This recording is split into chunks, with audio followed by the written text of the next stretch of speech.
Hello everyone, this book review is on Framed by Ronnie O'Sullivan, and this is Ronnie's third book, but his first novel, his previous two having been autobiographies.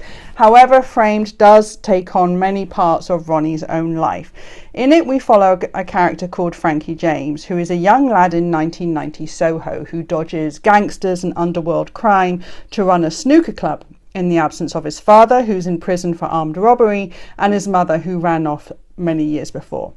However, when his younger brother Jack is accused of a vicious gang-related murder, Frankie must get his hands dirty in order to prove his brother's innocence.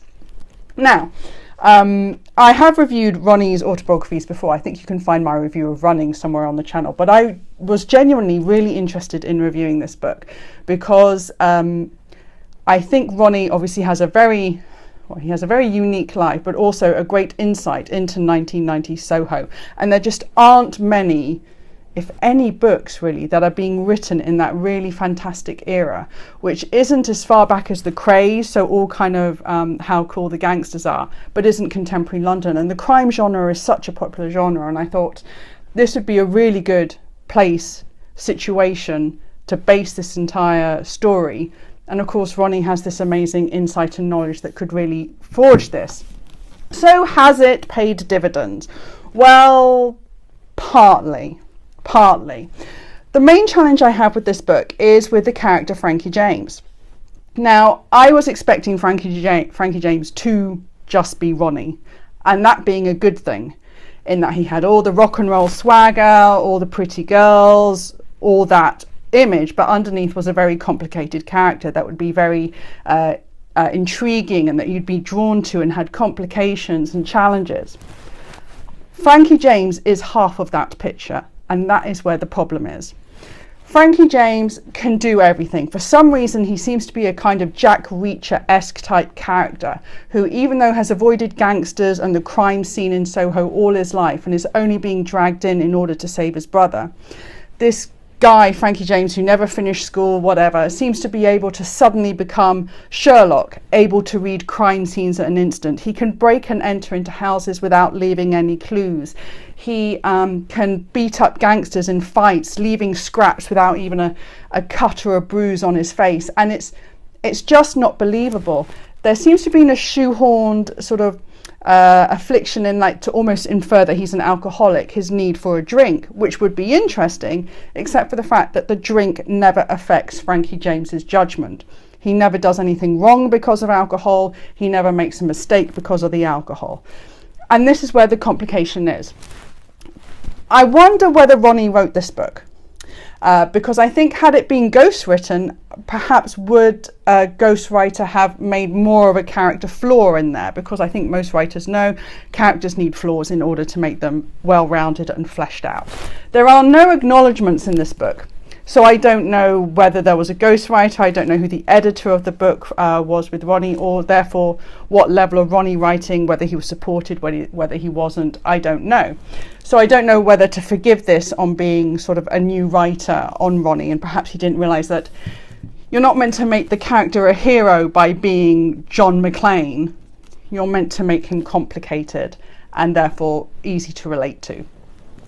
There's also some challenges in, obviously, there's a lot of characters for the first 100 or so pages. You are flooded with different gangsters, different gangs, and it's an awful lot to take in, especially when the gangsters don't necessarily have discernible features from one another. But, of course, Ronnie does know a lot about Soho. So there is some great bringing in of the police, how that works in parallel with the gangsters, how they are linked, the backhanders, people caught in the middle. There's some great references, obviously, to Poland Street, to Britpop. You can tell Ronnie obviously knows his era. I would like to have seen Soho fleshed out a bit more as a character in this book. I think that sort of tension between the gentrification and the true, real, gritty Soho could have been made more. More could have been made of it. However, there are some good points. The two female characters in the book are really interesting, and I really like them. And actually, this book gets better and better as the plot takes over. For a lot of time, we're sort of wishing-washing back and forth as Frankie James tries to work out where to start investigating his brother, and we seem to be getting distracted. But eventually, about halfway through the book, stay with it, it's halfway through the book, the extraneous characters fall away, and we have a very strong narrative drive through to the end of the book. There is a lot of promise in Framed. There is a lot of promise. I'm still really rooting for this book. I hear that Ronnie's been asked to do more books. Of course, he's Ronnie O'Sullivan. People want to read this. And I would like to see, if that's the case, him invest more in Frankie James. Get him to be more like Ronnie. So get Ronnie to put a mirror up to himself and say, okay, these are all the things that I find difficult in life. Write them into Frankie James. People relate to Ronnie not because he's a rock and roll star with a swagger and a super cool exterior, although I'm sure a lot of that plays a factor. But people are drawn to Ronnie because he's complex, because he does have challenges, whether he wants to call it snooker depression, whether he acknowledges his support with psychologists and psychiatrists, whatever. That is what people gravitate to Ronnie for. And that is what people will draw into Frankie James. And as now that we begin to peel back the curtains on Soho, that Ronnie's done with some seedy brothels, clubs, and then you have the elite escort agencies. It's a nice blend. Ronnie has the beginning of a really great world here. So I would love to see it work. Framed it's a good read. It's a great read, but it's got some catchy bits to it, and it's very easy to get drawn in. The chapters are short, they're snappy, it flows through, and like I said, eventually halfway through the book picks up a really strong narrative drive, and you power your way through to the finale. But there's great promise in Framed. Framed by Ronnie O'Sullivan, well worth the read, and I look forward to more from Frankie James, but please make him